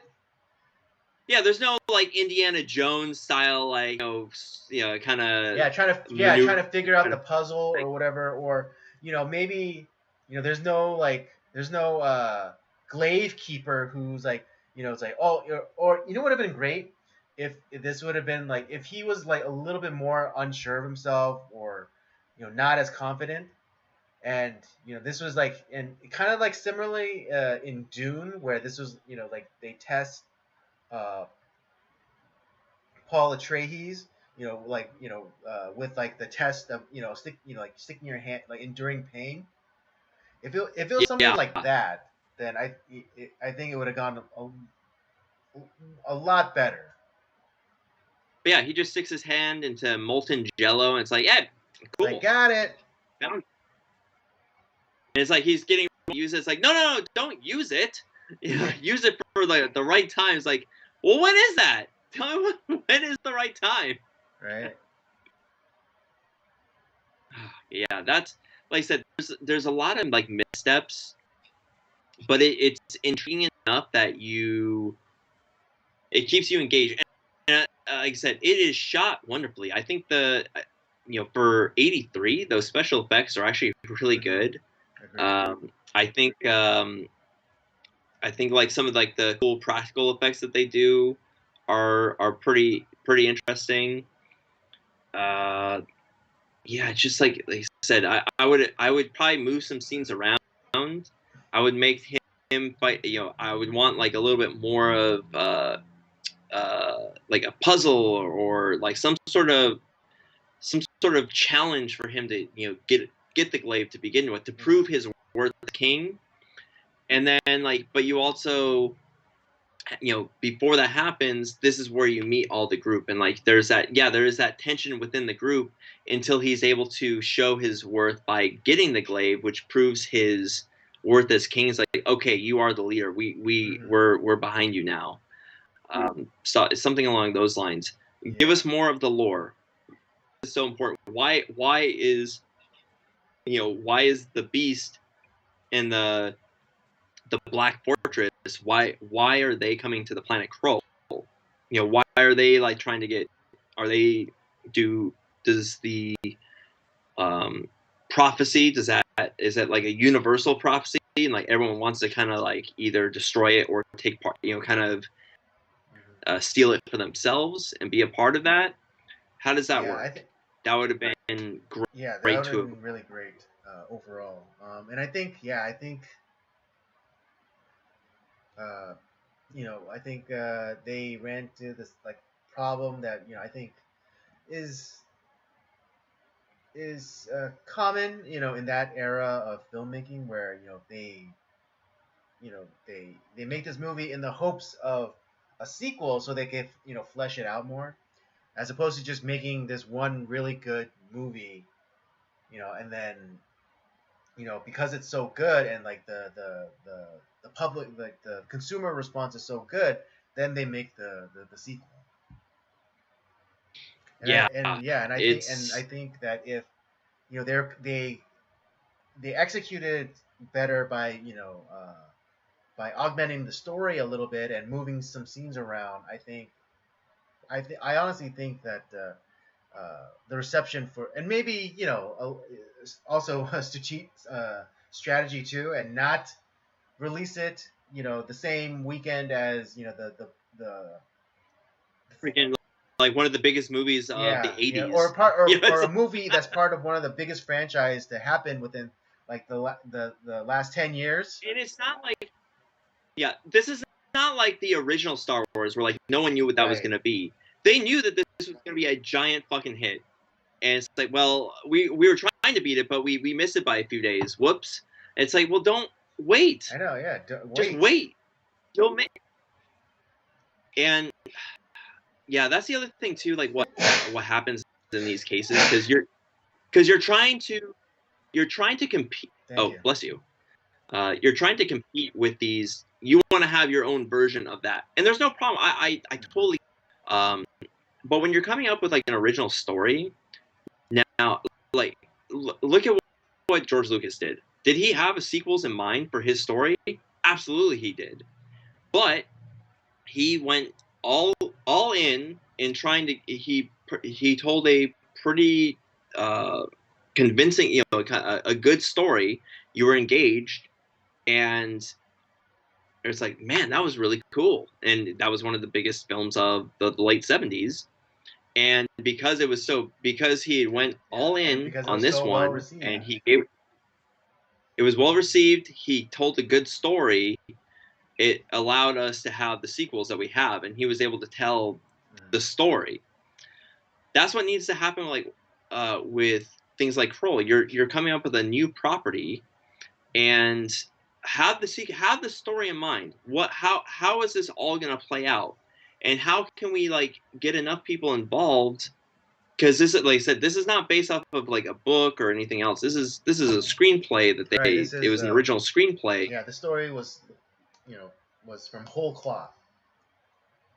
And I think sometimes with that, like when it's just a screenplay, I don't think that you can kind of you don't have as many of like the details as far as Right. like Yeah. how Yeah. it's The gonna world play out. isn't like entirely fleshed out with a screenplay. Yeah, and I think that's kind of like the problem that happens with this is maybe that's why things seem a little like janky and it's like, oh, we'll do a sequel and that'll fix all the issues, and it's like, no, just do a little bit better here. But despite all those things, like you probably think I'm shitting on the movie. I'm really not. I actually really enjoyed myself watching it.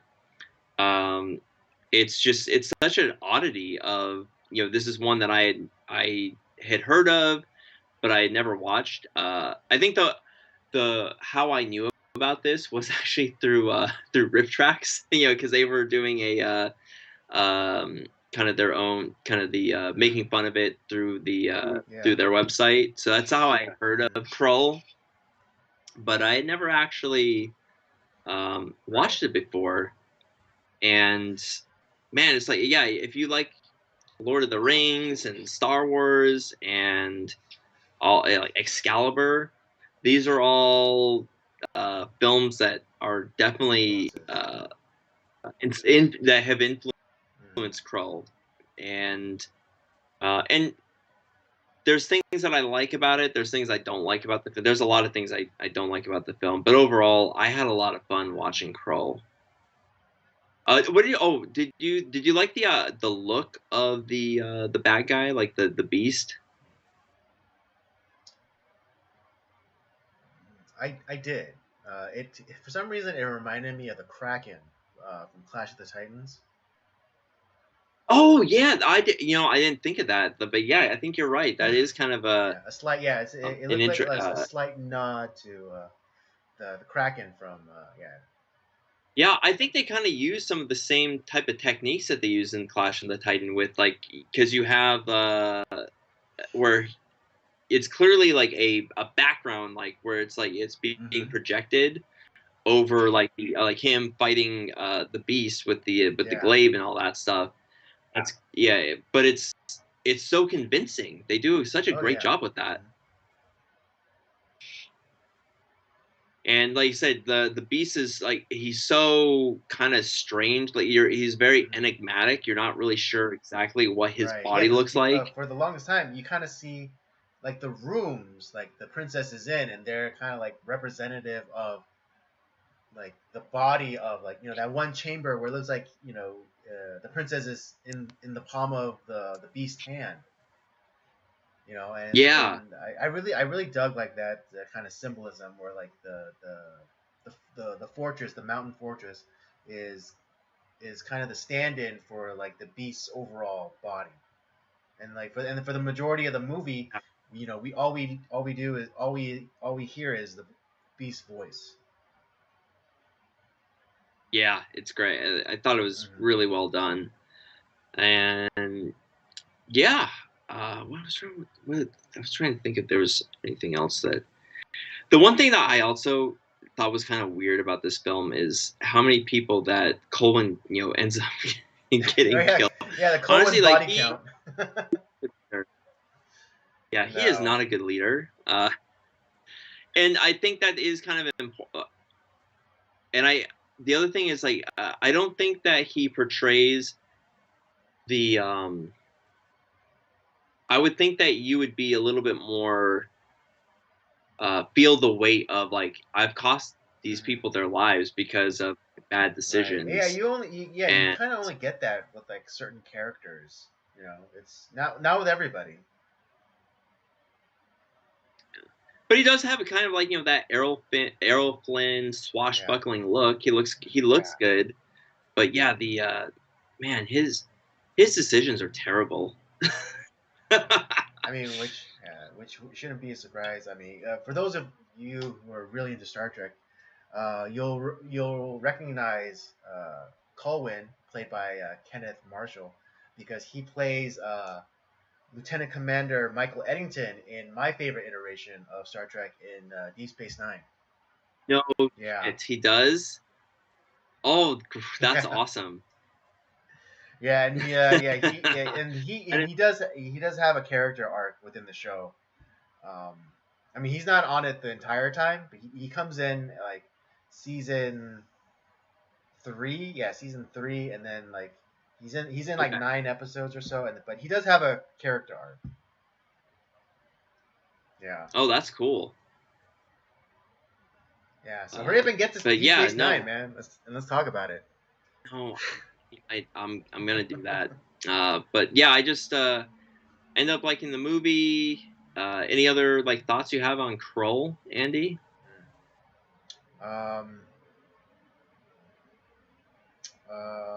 guess I wish there was more.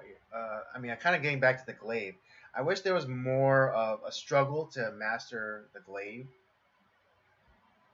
Yeah, he just knew how to use it. I wish that there again, going to like, you know, the initial test of like getting the glaive, you know, maybe proving his mettle, and then also like, you know, his doubts, you know, made him like, you know, not be kind of like in Star Wars, where, you know, particularly in Empire, where, you know, Luke was having a hard time controlling using the Force. I wish that Colwyn had a similar arc in not being able to control the glaive. And then and after like all the, you know, and kind of enduring, you know, like learning something about controlling the glaive, and then like also about leadership, like, you know, in the deaths of like all the men, you know, in his group, you know, that coming together to make him like, be able to control the glaive at the end when he fights the beast. Yeah, just like I said, just like little tweaks here and there, like it would have turned this into a really, like, it would have made it a classic. I mean, it's a classic for sure. Like, and there's definitely people who love the film, and you can count me among those. Now, I really do like the film. I'll come back to it again. I may end up buying it actually, but yeah, Man, I'm it's betting not 1,000. yeah, it's a good film. I liked it. It's just yeah, there's just one of those things where it's like, man, a few different decisions would have made this like movie Yeah, so good, it would have made it like truly epic. and it's just not there. Yeah, yeah, exactly. It would have made it. It would have been one of the famous films of the '80s, where it's like, hey, yeah, there was Return of the Jedi, but man, Krull really like is knocked it out of the park too. But that's not what happened. If only I could go back in time and like kind of Yeah, help right. these guys Like out. put on a fake mustache and glasses. Like, so, oh, I think you should do this with Oh the yeah, glaive. yeah. Yeah. Let's try this. I mean, fuck, they had like this giant ass Seriously, budget. I Like mean, you guys may think their that budget. we're like because we keep gushing about the production, like the quality. It's like it's that good. It's like they like dumped a Yeah, shit ton of money into it. that's the thing where it's like this is not some like indie $200,000 for a budget. Like this is a giant production that Shepherd and Studio like Columbia and like paid up the ass for this movie, and it's like we can make a few tweaks here to make this film a little bit better just on the story, like give and I don't know if there was people who fought for those changes and it didn't happen, or they're just like, nope, this is what we're gonna do, fucking film it. That could also be Yeah. part of it as well, because like, hey, we got to get this out before Star Wars comes out. Come on, no changes. Let's go. It's perfect. If you can see it, I it's know, a 10. yeah. It's The Ed Wood school of filmmaking. yeah. Well, they talk about that too in Peeping Tom. It's like if you can see it and you can hear it, it's a take. Awesome. But yeah, since this was your choice, Andy, how would you rate Krull from 1983? For me, this is a solid 3. Yeah. Okay. So you're a 3. Yeah. Like, I mean, don't get me wrong. I mean, I like the obviously. movie. I really did enjoy it. Again, the quality of the production is great, but yeah, I just it's just a slight miss for me. Like just just a few better editing decision and also writing decisions would have made this an absolute banger of a movie. Yeah. Yeah. I agree with that. All those points I agree with you. I'm gonna come in slightly under you at a Okay. 2.5, and I think part of the reason why, if I had to take a guess, they're trying to compete with Star Wars, which I think is a big mistake. Right. Like, do your own thing. Don't worry about like what they're doing.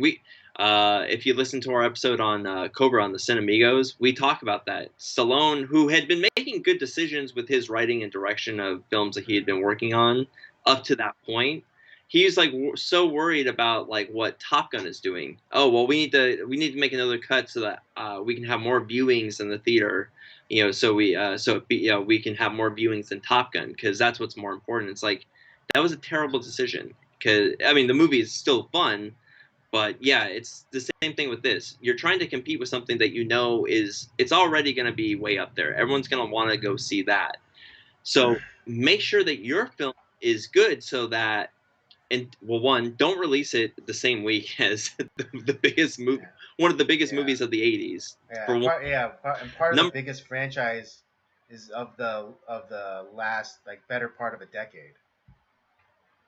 yeah, number two is that make sure that your film is cohesive. You have this giant budget, use it properly. If we need to, like, hey, we film this, like, let's I think, yeah, certain editing and maybe just a tweak in the screenplay, like, hey, let's make this feel a little bit more cohesive story wise. Let's not make our main character like this supposed king and everything. Like, let's not make him a complete weenie for half the film, because he's kind of a weenie for most of them. He's a good fighter, Yeah, but but he's again, kind of a he's very weenie. much in the mold of like the Errol Flynn, like Robin Hood type. Yeah, because those are some of the vibes I got Yeah, from this film too. Like it yeah, it's borrow very from that. swashbuckler kind of. Yeah, which is great. I love swashbuckler films, which we should do some of those actually. I think we haven't done a swashbuckling month. I Yeah. think that would be fun. The But yeah, like all those things, like it's so close to being a good, really good movie, and it just isn't. But it's Mhm. still fun, and you can still enjoy it Yeah. for what it is, and you can kind of make fun of it for some of the stuff. I mean, practical effects are out the wazoo. It looks awesome. Like there's nothing wrong there. Um, and I think like the characters look cool. I think the costume design looks cool. The fucking Cyclops looks Oh yeah. awesome. He's probably my favorite character. Yeah. I mean, yeah, it's Um, you can tell it's it's special effect, but it's still very convincing. Oh, one last thing before Mm. I close out. So that scene of where Inir goes to see the widow Mhm. of the web, the guy that did all the work for that whole segment of like us Mhm. seeing the spider, he was a student of Ray Harryhausen. Oh. He was actually when they were looking when they were trying to find the guy that could do the work, because they initially went to Ray Harryhausen. He's like, I can't, he wasn't up to. There was some reason he wasn't up to it. He said, "Hey, no, this is the guy Mhm. that you need." And so yeah, he's one of Ray Harryhausen's guys that like had worked under him and had I think worked with him on I forget which film. And so like he that's where like why it looks so much like a Ray Harryhausen picture is because the guy had Right. literally worked with Yeah. him. So And it it'd be like George Lucas recommending Dave Filoni. Yeah, exactly. So that's why that scene looks awesome. I love that whole segment of the Mhm. widow of Yeah, the that was real. web. Yeah, that was You really know, great. but yeah, so that I had forgotten to mention that part. But Mhm. yeah, 2.5 for me. Okay. Fun film. Go watch it. I'm probably gonna buy it. But of add course. to that add to that physical media collection that I have. Mhm. Absolutely. All right, folks. There you have it. That's our review for Krull. Robert gives it 2.5. I give it a 3. Uh, don't don't let the low rating turn you off from this movie. Don't sleep on this Yeah, film. don't sleep on Yeah, this film. It's still very enjoyable and a lot of fun. Despite all of our criticisms. So yeah. yeah, if you're just looking for a fun, swashbuckling, sci fantasy romp, then Krull is your movie. I can't think of any other film that fits that criteria than Krull. Exactly. But what is next month's theme, Andy? Because we're coming up on a That's new right. Yeah, month. we next week will be the beginning of October, and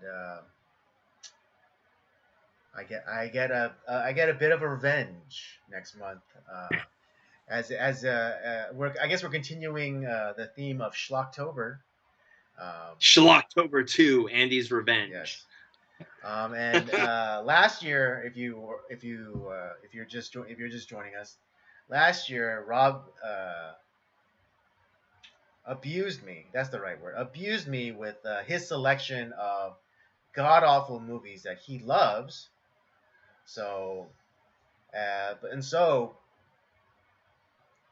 Rob has so graciously allowed me to take my revenge and pick awful movies that he hates.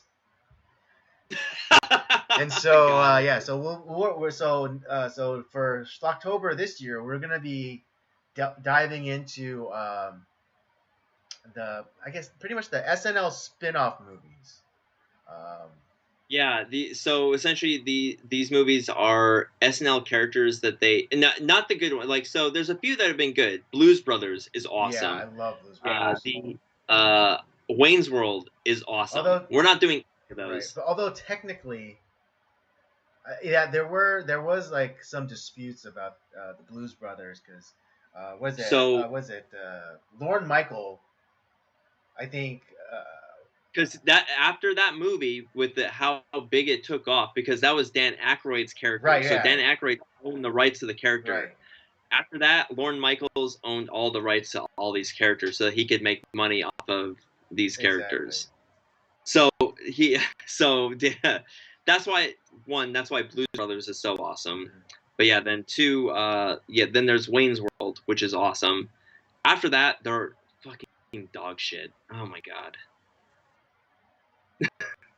Actually, yeah, that's fair. But we're gonna oh my So god, yeah, we're gonna start. so next month, if you want to see Robert's head explode, then join us for Schlocktober, Andy's Yeah, Revenge. we're gonna start off with the ladies' man. Oh my god. Yeah. And it's like here's the thing. These are all great segments on SNL. Right. They are not movies. Yeah. It's like, when that phrase "stay in your lane." Like this next month is gonna be very applicable. Oh boy. Why did I agree to this again? Huh? Why did I agree to this? Because it's the only fair thing to do. It's okay. There's gonna be a Schlocktober 3. I guarantee it. We'll see about that. But anyway, yeah, so for those of you who really enjoyed those SNL movies, something to look forward to, and if you're like Robert, and you actually loathe them, then you might want to have a bottle of your favorite booze with you. Oh yeah. Oh, there'll be some Rolling Rock next week. Yeah, I guarantee it. To get through this freaking movie. All right, folks. All right, yeah, that'll bring us to the end of our stream tonight. I hope you had a good time. I had a good time. I know Rob always has a good time. Always, buddy. If you enjoyed this stream, please do consider checking out the library of other content that we have, the Circle of Jerks main podcast, old episodes of Nocturnal Transmissions, of course, where you can find other movie reviews, as well as Rob's gaming show, Up by Up Down. Don't forget to follow us on our various social media accounts, Twitter and Letterboxd at PodcastCOJ, and Instagram at Circle of Jerks Podcast. And with all that said, thank you for joining us tonight. Come back next week. We'll do it all over again. Have a good one.